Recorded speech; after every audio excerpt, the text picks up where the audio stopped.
We're coming around to complete the third lap out of this 6-lap run.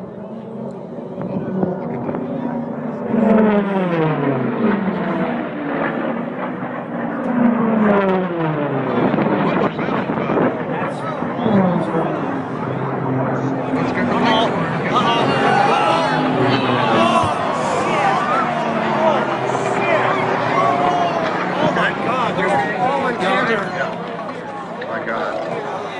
Okay, folks, please stay where you are. We've got emergency crews. Au lendemain du crash d'un avion de la Seconde Guerre mondiale dans le Nevada aux États-Unis, un appareil de la même époque qui participait lui aussi à un meeting aérien s'est écrasé en Virginie occidentale. Seul le pilote a été tué. À Reno, dans le Nevada, le bilan s'est alourdi à 9 victimes. 7 corps ont été découverts dans les débris du chasseur P-51 Mustang qui avait plongé en direction d'une tribune vendredi. Y a-t-il eu une panne, un incident opérationnel ou le pilote âgé de 74 ans a-t-il eu un problème de santé?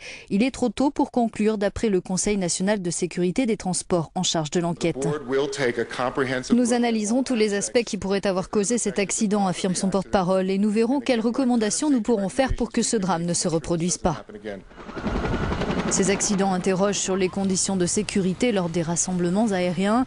Les États-Unis connaissent une série de drames similaires depuis 2 mois. En août, déjà 2 avions s'étaient écrasés lors de démonstrations dans le Missouri et le Michigan.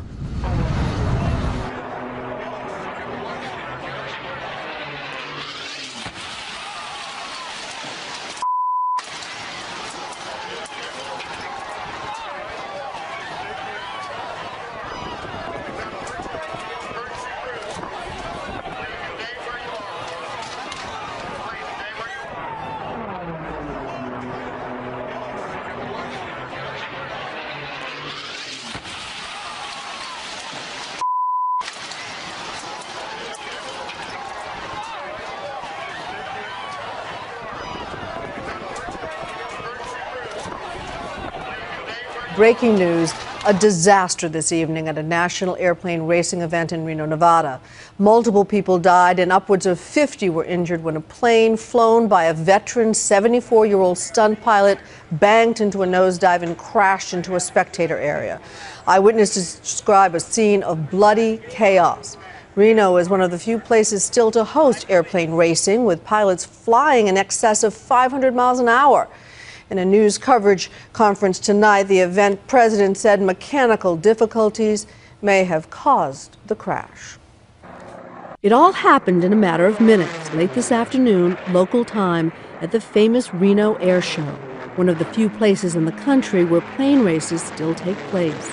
Something went tragically wrong. Holy shit! The crash left a sea of injured, many critically. The death toll is climbing. You see that? And he topped out and he did a belly up and did it inverted, coming back down. There appeared to be some problem with the aircraft that caused it to go out of control. Jimmy Leeward, a well-known and respected racing pilot, was helming the P-51 Mustang that crashed into spectator seats. Leeward talked yesterday about how he thought he might win the races this week. Right now, I think we've calculated out we're as fast as anybody in the field. The outcome, of course, was much different. Ty Jacobson was about 100 yards from the crash and took this video. I spoke with him tonight via Skype. I asked him if he could tell what went wrong. I was over in the pit area walking around to find some pilots that I knew from my hometown, and saw 2 planes that were in formation coming around turn 4, another plane that was just by itself trying to chase them, and then the 4th plane after that did what's called a Mayday maneuver, and he pulled out of formation and pitched up very high, probably to 6,500 feet, and banked to the right and did a rolling maneuver and came back down and went into the crowd. Jacobson knows all about tragedy and air shows. I lost my dad in a plane crash in 1990. He went in at a similar angle of attack. The scene on the ground was dire. Bodies strewn, people removing their shirts to stop the bleeding of others. Immediately after the crash, the local hospital was told to be prepared for 80 to 100 patients.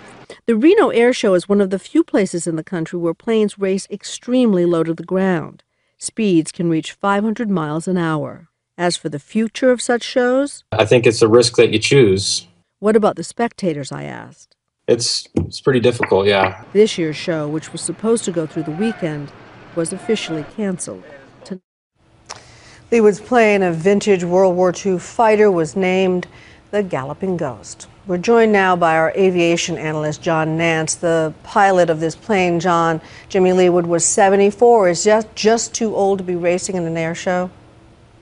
Oh, it has nothing, I'm sure, to do with it, Cynthia. I mean, a full investigation has to go on here, but somebody like Jimmy knows what he's doing. He's hale and hearty and well fit for that. He could probably be, who could have been racing on to age 85. I doubt seriously age has anything to do with this. There is so little margin for error, though, John. These pilots flying at such high speeds and so close to the ground. Is it reckless?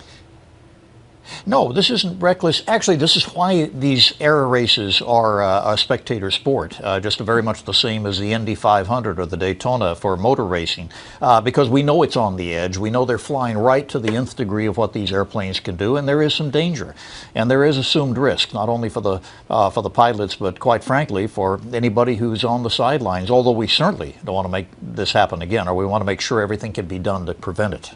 Which brings up the NTSB investigation, which will begin tomorrow. What are they going to be looking for, John? Classic NTSB investigations, and they are great. We'll look for all the facts, not to prejudice with anything else, and until they know every aspect of what can be known about this, then they won't get to conclusions. Conclusions basically are then what can we do to prevent this from happening again, and that'll take quite a while. John Nance, as always, thank you so much for joining us this evening.